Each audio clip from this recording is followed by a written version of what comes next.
Hello everyone. I hope everyone is fine. So let's start question number 4. Question number 4 क्या कहता है trade facilitation and ease of doing business या फिर national trade facilitation and action plan aim to achieve. Okay, अगर आपको question इस बार ये exam में आता है, ये जो कि पहले भी एग्जाम में आईसीएम पूछ चुके एग्जाम्स में पूछ चुके हैं, ठीक है ना। तो ये कहता है कि अगर इस एग्जाम में आपको क्वेश्चन मिलते हैं तो या तो आपको मिलेगा trade facilitation and ease of doing business के नाम से, या फिर मिलेगा national trade facilitation action plan aim to achieve के नाम से। कि इसमें आपको दो टाइप के क्वेश्चन मिल सकते हैं।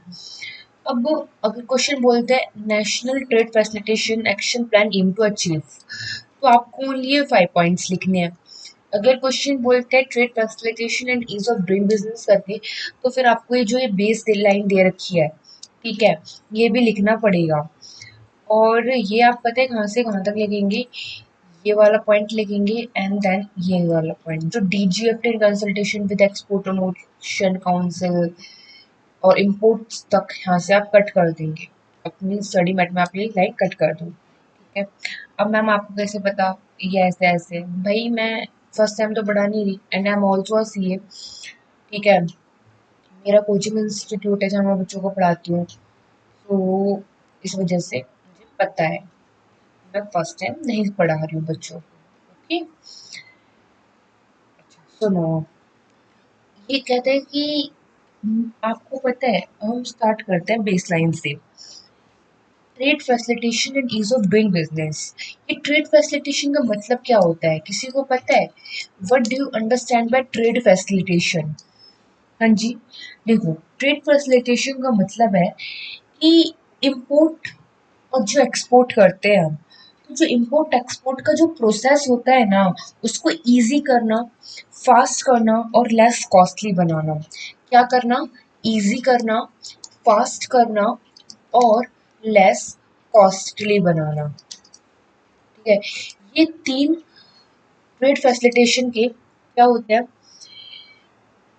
ऑब्जेक्टिव है कि इजी बनाना है हमें इम्पोर्ट एक्सपोर्ट के प्रोसेस को, लेस कॉस्टली बनाना है और फास्ट बनाना है। ओके, अगर मैं सिंपल वर्ड्स में बोलूँ ना, कि जब अगर कोई एक्सपोर्टर अपने गुड्स को एक्सपोर्ट करता था, तो उसे बहुत सारे फॉर्म्स फिल करने पड़ते थे, अप्रूवल लगता था, इसके लिए डिले हो जाता था, ठीक है। तो इस वजह से प्रोसेस में डिले होता था। बट गवर्नमेंट चाहती है कि कम डॉक्यूमेंट्स लगे, कम टाइम लगे, कम कॉस्ट लगे, ठीक है, प्रोसेस ट्रांसपेरेंट हो। इसी को ट्रेड फैसिलिटेशन कहते हैं। इसी को क्या कहते हैं? ट्रेड फैसिलिटेशन कहते हैं। ओके, अच्छा, आपको पता है कि जो इंडिया है ना, इंडिया, ये ना वर्ल्ड ट्रेड ऑर्गेनाइजेशन का मेंबर है। ओके, एक सेकंड ना।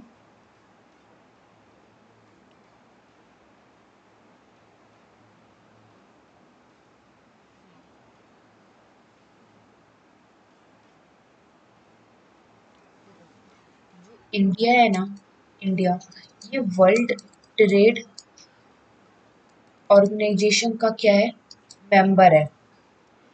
ओके, जब इंडिया वर्ल्ड ट्रेड ऑर्गेनाइजेशन का मेंबर है, तो वर्ल्ड ट्रेड ऑर्गेनाइजेशन है जो, और जितनी भी उसकी मेंबर कंट्रीज हैं, उन सभी को, जो वर्ल्ड ट्रेड ऑर्गेनाइजेशन है, डब्ल्यूटीओ जिसको हम बोलते हैं,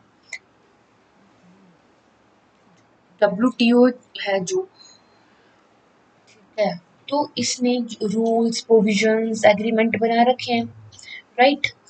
वर्ल्ड ट्रेड ऑर्गेनाइजेशन ने रूल्स, एग्रीमेंट, प्रोविजंस वगैरह बना रखे हैं। तो जितनी भी मेंबर कंट्रीज हैं वर्ल्ड ट्रेड ऑर्गेनाइजेशन की, उन सभी को फॉलो करने पड़ते हैं उसके रूल्स, प्रोविजंस, एग्रीमेंट्स वगैरह। तो इंडिया भी मेंबर कंट्री है, तो इंडिया को भी वर्ल्ड ट्रेड ऑर्गेनाइजेशन की जितने भी रूल्स, एग्रीमेंट्स, प्रोविजंस वगैरह सब फॉलो करने पड़ेंगे, राइट। सो क्या हुआ ना, जो वर्ल्ड ट्रेड ऑर्गेनाइजेशन है ना, इसने ना पता है क्या किया हुआ है, वर्ल्ड ट्रेड ऑर्गेनाइजेशन ने एग्रीमेंट बनाया हुआ है। एग्रीमेंट कैसा? Trade facilitation agreement. Okay, trade facilitation एक एग्रीमेंट बनाया हुआ है अब ये ट्रेड फैसिलिटेशन एग्रीमेंट जो बनाया हुआ है ना वर्ल्ड ट्रेड ऑर्गेनाइजेशन ने, अब जितनी भी मेंबर कंट्रीज होंगी वर्ल्ड ट्रेड ऑर्गेनाइजेशन की उन सभी को अडॉप्ट करना पड़ेगा। तो इंडिया ने भी ना वर्ल्ड ट्रेड जो trade international trade facilitation agreement है ये अडॉप्ट किया हुआ है। अडॉप्ट मीन्स रेटिफाई, रेटिफाई किया हुआ है, एक्सेप्ट किया हुआ है। तो रेटिफाई किया हुआ है इंडिया ने भी, ठीक है। अभी मैम ये ट्रेड फैसिलिटेशन एग्रीमेंट में लिखा हुआ क्या होगा? जो इंटरनेशनल ट्रेड फैसिलिटेशन एग्रीमेंट है ना इसमें ना ये लिखा हुआ है जितनी भी मेंबर कंट्रीज है ना उन सभी ने ना प्रॉमिस किया है वर्ल्ड ट्रेड ऑर्गेनाइजेशन को, हम ना इम्पोर्ट एक्सपोर्ट को ना इजी बनाएंगे। आई मीन इंटरनेशनल ट्रेड को हम ना इजी बनाएंगे। तो यही ट्रेड फैसिलिटेशन एग्रीमेंट में लिखा हुआ है। ओके, फिर एक ना आपको आप सुनोगे अभी आगे जाके ना एनसी, एक सेकंड आपका कहता है एन, चलो आगे चलते हैं। ये एक ना NC and C T F करके होती कमेटी है, ठीक है। National committee trade facilitation, national committee on trade facilitation. Trade facilitation पर एक नेशनल कमेटी है, आप इसको ऐसे भी बोल सकते हो, ठीक है। एक ट्रेड फैसिलिटेशन पर नेशनल कमेटी है, आप इसे ऐसे भी बोल सकते हो। तो ये कमेटी का क्या काम है? ये कमेटी ने ये इंश्योर करती है जो ट्रेड फैसिलिटेशन के लेके जो रूल्स बनाए हुए हैं क्या इंडिया उन रूल्स को प्रॉपरली इम्प्लीमेंट कर रहा है या नहीं कर रहा, ठीक है। ये नेशनल कमेटी क्या देखती है, क्या इंश्योर करती है कि जो ट्रेड फैसिलिटेशन को लेकर रूल्स बनाए हुए हैं इंडिया उनको प्रॉपरली इम्प्लीमेंट कर रही है या नहीं कर रही, ठीक है। सेकेंडली ये जो नेशनल कमेटी है ना ये एक चीज और देखती है, एक चीज क्या, दूसरी चीज क्या देखती है वो, देखो जितने भी डिपार्टमेंट्स होते हैं जैसे कस्टम डिपार्टमेंट हो गया, शिपिंग डिपार्टमेंट हो गया, रेलवे डिपार्टमेंट हो गया, पोर्ट्स हो गए, ये सब अलग अलग डिपार्टमेंट है, राइट। अभी जब सब अलग अलग डिपार्टमेंट हैं तो सब अपना अपना काम करेंगे, अपना अपना काम करेंगे तो इनमें कोऑर्डिनेशन नहीं होगा, कोऑर्डिनेशन नहीं होगा तो डिले होगा प्रोसेस में, ठीक है। तो जो नेशनल कमेटी होती है ना ये सभी को कोऑर्डिनेट करके चलती है, क्या करती है, कोऑर्डिनेट करके चलती है, ठीक है। सबको कोऑर्डिनेट करती है एक साथ। आओ अब एक बार हम बेस पढ़ते हैं, जो बेस लाइन है इसकी, सिंस इंडिया रेटिफाई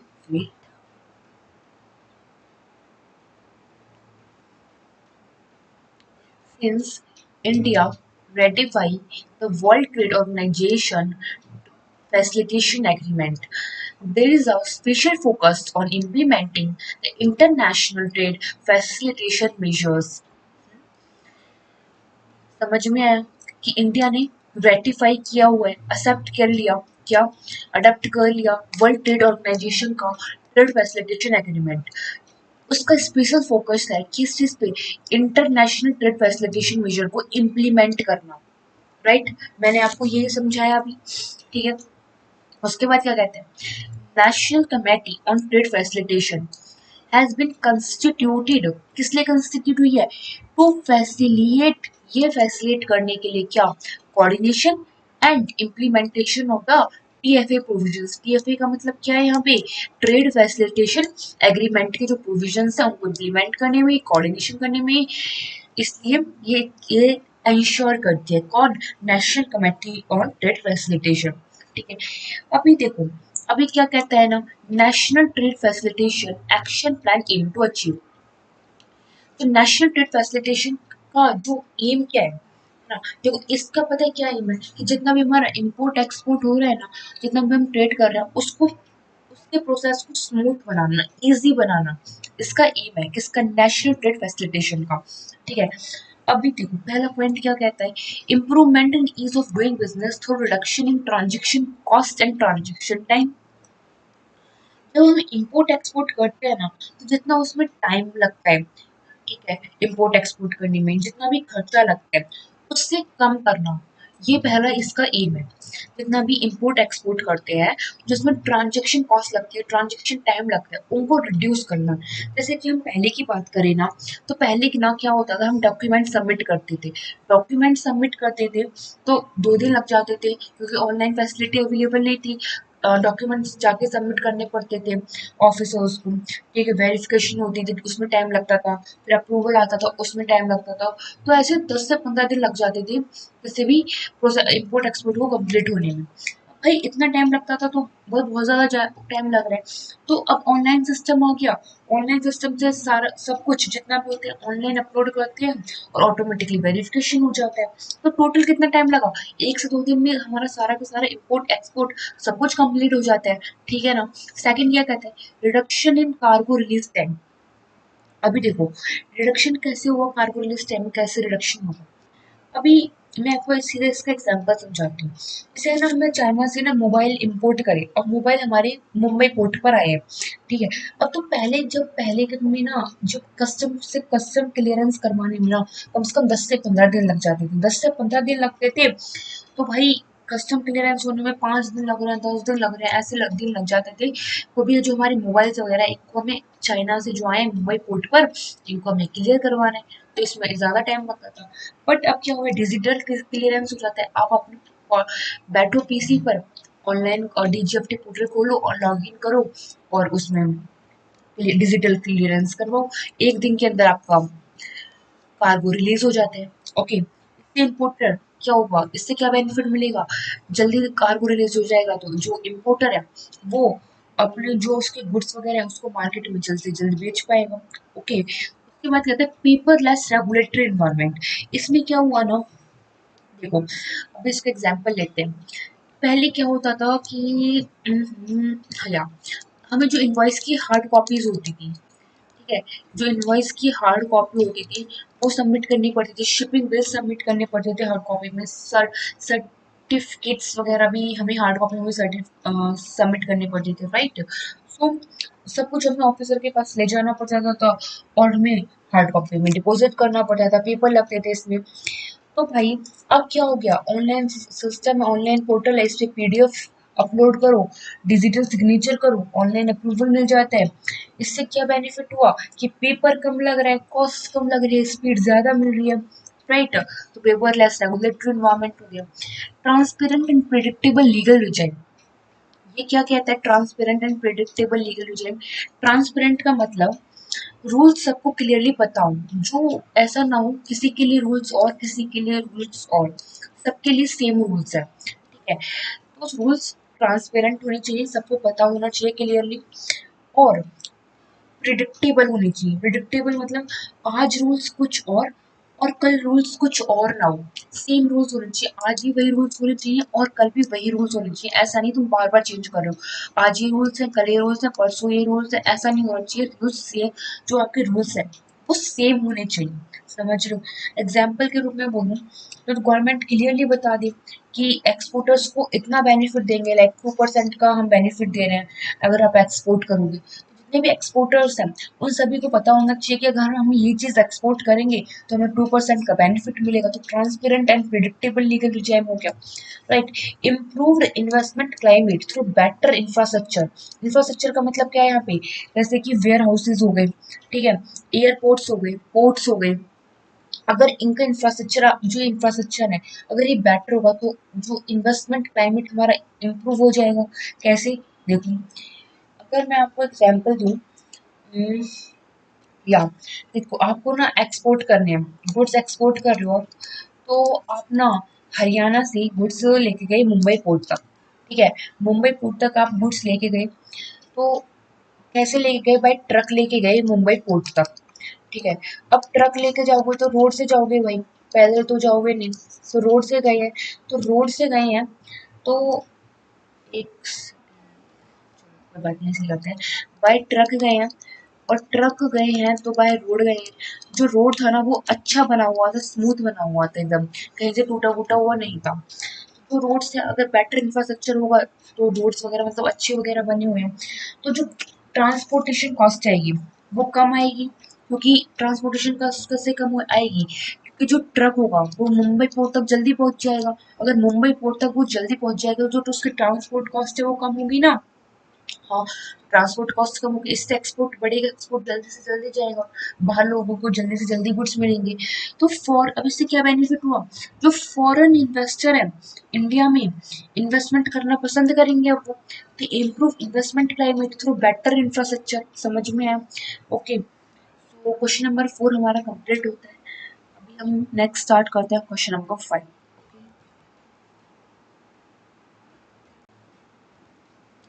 तो क्वेश्चन नंबर 5 स्टार्ट करते हैं। क्वेश्चन नंबर 5 क्या कहता है, in view of the same, following trade facilitation measures are provided under the FTA। ये जो ट्रेड फैसिलिटेशन मेजर्स हैं, आपने ऊपर देखा होगा, जब फर्स्ट मैंने आपको बेस लाइन पढ़ाई थी ऊपर की, इसमें था ये is a special focus on implementing the international trade facilitation measures। तो वही हम अब यहाँ पे इंटरनेशनल ट्रेड फैसिलिटेशन मेजर्स पढ़ने जा रहे हैं कि क्या क्या ट्रेड फैसिलिटेशन मेजर्स हैं। ठीक है, ये इंपॉर्टेंट है, एग्जाम में आ चुका है और कभी भी एग्जाम में दोबारा आ सकता है। ठीक है, अब इसको क्वेश्चन को लर्न करेंगे बकायदा। क्वेश्चन नंबर 5, क्वेश्चन नंबर 4 आपको अच्छे टिप्स पे लर्न होने चाहिए। ठीक है, अभी देखो क्या कहता है, free passage will be provided to export consignment and there will not be any seizure of export related stock except in exceptional cases।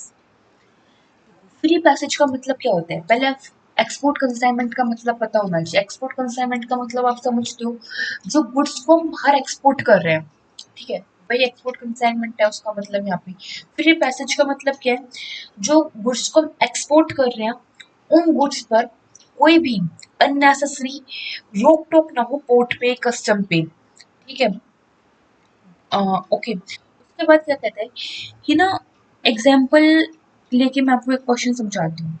ठीक है, कि मान लो दिल्ली से एक कंपनी यूएसए को गारमेंट्स एक्सपोर्ट कर रही है। पहले कस्टमर पहले कस्टम बार बार चेकिंग करता है। ठीक है, कहता था कि ये वाला गुड्स आपका ठीक है, ये वाला गुड्स आपका ठीक है, तो बहुत ज्यादा कस्टम में चेकिंग होती थी पहले। तो ऐसे तो भाई बहुत टाइम लग जाता था, पर्टिकुलर गुड्स को बार बार चेक करने में बहुत ज़्यादा टाइम लगता था। तो गुड्स को कई दिन तक पोर्ट पर रहना पड़ता था। अब कई दिन तक जो गुड्स पोर्ट पर रहेंगे तो इससे तो कॉस्ट भी बढ़ रही है, पोर्ट पोर्ट चार्जेस भी तो बढ़ेंगे ना, राइट। अब क्या हो रहा है, पहले तो ये होता था कि क्या होता था, कस्टम में बार बार गुड्स की चेकिंग होती थी। पहले यहाँ पे चेकिंग हो गई, अब दूसरे डिपार्ट मतलब आगे जाओगे तो जब चेकिंग होगी, फिर आगे जाओगे फिर चेकिंग होगी, ऐसे पोर्ट चार्जेस भी लगते थे, बहुत ज़्यादा टाइम भी जाता था। पहले तो ये होता था, जो गुड्स थे वो काफ़ी टाइम तक पोर्ट पे ही पड़ी रहती थी। ठीक है, अब क्या होता है कि अब नॉर्मली गुड्स को फ्री मूवमेंट मिलेगी। ठीक है, सिर्फ जब एक्सेप्शनल केसेस होंगे ना, हम तभी आपकी गुड्स को क्या करेंगे, सीजर करेंगे आपके एक्सपोर्ट को। समझ में आया? अब ये एक्सेप्शनल केसेस कब कब होंगे, एक्सेप्शनल केसेस मतलब आपके पास प्रॉपर इनवॉइस नहीं है, या फिर जो कस्टम डिपार्टमेंट है उनको डाउट है कि आप स्मगलिंग कर रहे हो, या फिर प्रोहिबिटेड गुड्स का आप एक्सपोर्ट कर रहे हो, ऐसे गुड्स जो बैन है उनका आप इम्पोर्ट एक्सपोर्ट कर ही नहीं सकते, आप प्रोहिबिटेड उन वाले गुड्स का, that is mean prohibited goods का आप एक्सपोर्ट कर रहे हो, तो उन गुड्स का उस गुड्स का सीजर हो सकता है, उस एक्सपोर्ट का सीजर हो जाएगा। ठीक है, समझ में आया? Free passage will be provided to export consignment. Export consignment को फ्री पैसेज मिलेगा, अननेसेसरी उसके ऊपर रोक टोक नहीं होगी, आप आराम से ले जा सकते हैं अपने एक्सपोर्ट कंसाइनमेंट को। There will not be any seizure, जो आपके एक्सपोर्ट रिलेटेड स्टॉक है, ठीक है, एक्सपोर्ट रिलेटेड स्टॉक है जो आपका, उसका कोई भी सीजर नहीं होगा उन गुड्स का, एक्सेप्ट इन एक्सेप्शनल केसेस। एक्सेप्शनल केसेस मैं आपको बता चुकी हूँ, जैसे आप अगर स्मगलिंग कर रहे हो, आपके पास फेक डॉक्यूमेंट्स है, प्रॉपर डॉक्यूमेंट्स नहीं है, प्रोहिबिटेड गुड्स का आप एक्सपोर्ट कर रहे हो। Okay, first point clear. Second point पे मूव करते हैं, single window system to facilitate export of perishable agriculture produce. ये पेरिशेबल एग्रीकल्चर प्रोड्यूस क्या होता है, पहले तो आप ये जानो। पेरिशेबल एग्रीकल्चर प्रोड्यूस मतलब ऐसा, पेरिशेबल का मतलब पता है, पेरिशेबल का मतलब होता है कि जो गुड्स जल्दी खराब हो जाते हैं, ठीक है, जो सामान आपका जल्दी खराब हो जाए उसको बोलते हैं पेरिशेबल। ठीक है, एग्रीकल्चर प्रोड्यूस मतलब फ्रूट्स हो गए, वेजिटेबल्स हो गए। ठीक है, तो फ्रूट्स वेजिटेबल्स जो जल्द मतलब पैरिशेबल एग्रीकल्चर जो जैसे फ्रूट्स वेजिटेबल्स वगैरह, ऐसे एक्सपोर्ट को लेके सिंगल विंडो सिस्टम फैसिलिटेट की गई है। ठीक है, सिंगल विंडो सिस्टम फैसिलिटेट की गई है एक्सपोर्ट करने के लिए पैरिशेबल एग्रीकल्चर प्रोड्यूस। तो इस सिंगल विंडो सिस्टम का मतलब क्या है मैम? सिंगल विंडो सिस्टम का मतलब है कि आपको ना अलग अलग डिपार्टमेंट के चक्कर लगाने की जगह एक ही प्लेटफॉर्म से अप्रूवल मिल जाएगा। आपको अलग अलग डिपार्टमेंट में जाने की जरूरत नहीं है कि यहाँ से भी अप्रूवल लो, यहाँ से भी अप्रूवल लो, वहां से भी अप्रूवल लो। नो, एक ही प्लेटफॉर्म से आपको वो अप्रूवल मिल जाएगा पेरिशेबल एग्रीकल्चर प्रोड्यूस को लेके। अगर आप पेरिशेबल एग्रीकल्चर प्रोड्यूस का एक्सपोर्ट करते हो तो आपको सिंगल विंडो सिस्टम फैसिलिटेट की गई, एक जगह से ही एक ही प्लेटफॉर्म से आपको सारे अप्रूवल्स मिल जाएंगे, आपको अलग अलग जगह जाने की कोई जरूरत नहीं है। मैं एक रियल लाइफ एग्जांपल आपको समझाती हूँ। हमारे मुंबई में ना पता है क्या होता है, जैसे यस, तो रत्नागिरी के आम्स होते हैं ना वो मेनली दुबई के लिए एक्सपोर्ट होते हैं। ठीक है, तो अब अब एक बात सुनो, अब जब रत्नागिरी के जो आम होते हैं वो दुबई के लिए एक्सपोर्ट होते हैं, तो जो जो मैंगो एक्सपोर्ट हो रहे हैं, अब उन मैंगो को एक्सपोर्ट के लिए हमें क्या किस किस की जरूरत पड़ती है? देखो, कस्टम की अप्रूवल लेना पड़ेगा, ये तो मेन है। ये एक फूड डिपार्टमेंट होता है, उससे अप्रूवल लेना पड़ता है हमें कि हम मैंगो एक्सपोर्ट कर रहे हैं। ठीक है, एक हमें प्लांट क्वारंटाइन अप्रूवल लेना होता है। ठीक है यार, ये शायद आपको ना पता हो क्योंकि मैंने बट इसका वो किया है, ऑडिट किया है, so I know about it. Okay, एक हमें इसका प्लांट क्वारंटाइन अप्रूवल लेना पड़ता है। तो ये हमें 3 अप्रूवल लेने पड़ते हैं कस्टम डिपार्टमेंट से, सॉरी, अलग अलग डिपार्टमेंट से जाके, अगर जब मैंगो एक्सपोर्ट करते हैं। ठीक है, इतने सारे डिपार्टमेंट से हम अप्रूवल लेने जाएंगे भाई, ये तो हमारे मैंगो ही खराब हो जाएंगे। ठीक है, mango is a perishable agriculture produce right ना, तो इतने तो मैंगो खराब हो जाएंगे। तो इसलिए एक ही प्लेटफॉर्म प्रोवाइड कर दिया गया, सिंगल विंडो सिस्टम प्रोवाइड किया गया जब आप पेरिशेबल एग्रीकल्चर प्रोड्यूस का एक्सपोर्ट कर। समझ में आ गया होगा I think. Okay, number third point, DGFT online customer portal provide information relating to export and import including acts, rules, policies and procedures। आप बस यहीं तक चलेंगे इसको कम, ठीक है, इसके लिए आगे नहीं जाना, इसके लिए आपको ये कोई काम का नहीं है। ओके, मैंने बच्चों की जो कॉपीज वगैरह है वो देखी हुई है, इसलिए मैं बता रही हूँ। सो यहीं तक इनफ है, ये वाला पॉइंट पूरे नंबर मिल जाते हैं यहीं तक के लिए। ठीक है, आप मेरे पे ब्लाइंडली ट्रस्ट कर सकते हैं, मैं आपको इतना गारंटी दे सकती हूँ। अगर आपने मेरे साथ जो मैं आपको बता रही हूँ वो पॉइंट्स कर लिए और इन लेक्चर्स को देख लिया, लर्न कर लिया, राइट कर लिया, जो मैं आपको क्वेश्चंस बताती हूँ, गाइस आई एम गारंटिंग आपके 5 to 7 मार्क्स कहीं नहीं गए, कहीं भी नहीं जाएंगे फॉरेन ट्रेड पॉलिसी में। ठीक है, सुनो, क्या DGFT ऑनलाइन कस्टमर पोर्टल, ये एक ना मतलब बहुत प्रैक्टिकल पॉइंट है पहली बात तो। ठीक है, अब जो DGFT है ना उसने एक ऑनलाइन कस्टमर पोर्टल प्रोवाइड किया हुआ है। किस नेम से? DGFT ऑनलाइन कस्टमर पोर्टल के नाम से एक कस्टमर पोर्टल है। वो इंफॉर्मेशन प्रोवाइड करता है इंपोर्ट को लेके, एक्सपोर्ट को लेके, जिसमें acts, rules, policies and procedures होते हैं। ठीक है, अगर किसी मतलब इसमें तो मैं क्या ही समझाऊंगी, तो आपको समझ आ ही गया होगा। एग्जाम्पल कि अगर कोई बंदा है वो एक्सपोर्ट करना चाह रहा है बट उसको एक्सपोर्ट के रूल्स नहीं पता, उसे नहीं पता कि मुझे इस पर कितनी ड्यूटी पे करनी है या फिर कितनी क्या बेनिफिट मिलेगा अगर मैं एक्सपोर्ट करता हूँ जो आइटम, वो क्या करे, रूल्स पढ़ ले DGFT ऑनलाइन कस्टमर पोर्टल पर जाकर। ठीक है, सो यही है, इंफॉर्मेशन प्रोवाइड करता है कस्टमर पोर्टल।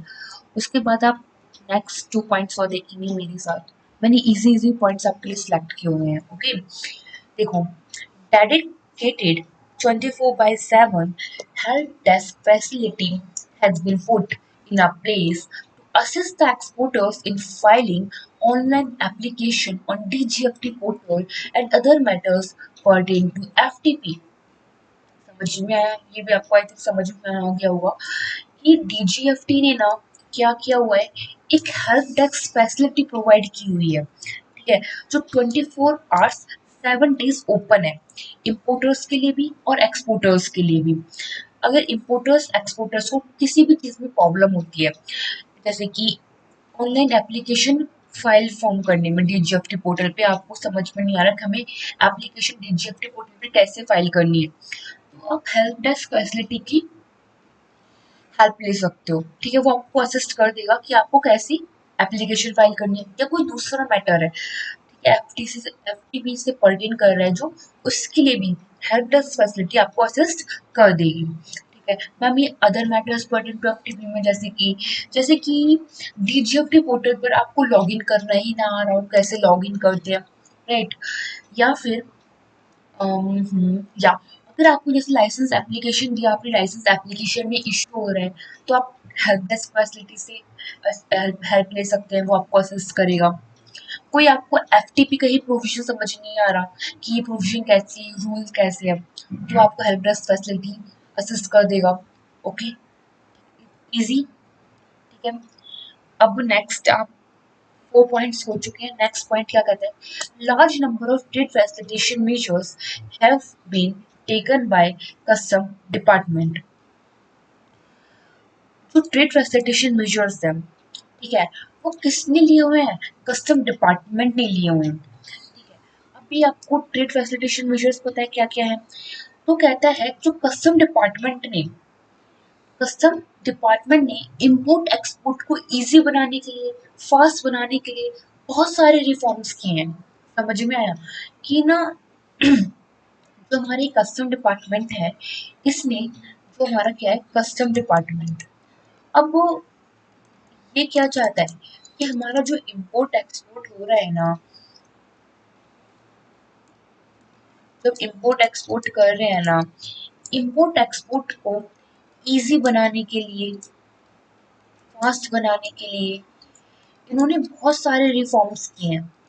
ठीक है, जिससे कि ट्रेड फैसिलिटेशन सिंपल हो जाए, कम डॉक्यूमेंट्स लगे, कम डिले हो, कम कॉस्ट लगे, जल्दी से क्लियरेंस हो जाए, ये सब। ठीक है, अब वो मैं आपको एक एग्जांपल दूं तो जैसे कि इलेक्ट्रॉनिक फाइलिंग का एग्जांपल ले लो गाइस। पहले फिजिकली पेपर सबमिट होते थे, अब ऑनलाइन फाइलिंग हो जाती है। ये सब किसने ट्रेड फैसिलिटेशन मेजर्स लिए हैं, कस्टम डिपार्टमेंट ने तो ये लिए हैं। ठीक है, फास्ट क्लियरेंस हो जाता है। पहले किसी भी कंटेनर को मतलब राइट कंटेनर बॉक्सेस वगैरह को पोर्ट पर 5 से 7 दिन रहना पड़ता था, बट अब आरबीएस आ गया है, यू नो ना, आरबीएस की वजह से जल्दी क्लियरेंस मिल जाती है। आरबीएस मतलब पता है ना, रिस्क बेस्ड सिस्टम, उसकी वजह से ऑनलाइन जल्दी से आपको क्लियरेंस मिल जाता है। ठीक है, तो कस्टम डिपार्टमेंट ने बहुत सारे ट्रेड फैसिलिटेशन मेजर्स लिए हुए हैं इस तरीके के। समझ में आया, तो 5 पॉइंट्स हो चुके हैं। आप ऐसे 5 पॉइंट्स लिख देंगे और आपको फुल मार्क्स मिल जाएंगे। ठीक है गाइस, आई एम सेइंग, क्या मुझ पे बिलीव करो, ठीक है, और आपको अच्छे मार्क्स मिलेंगे एफटीपी पे। ठीक है, अब हम नेक्स्ट क्वेश्चन स्टार्ट करेंगे, क्वेश्चन नंबर 6।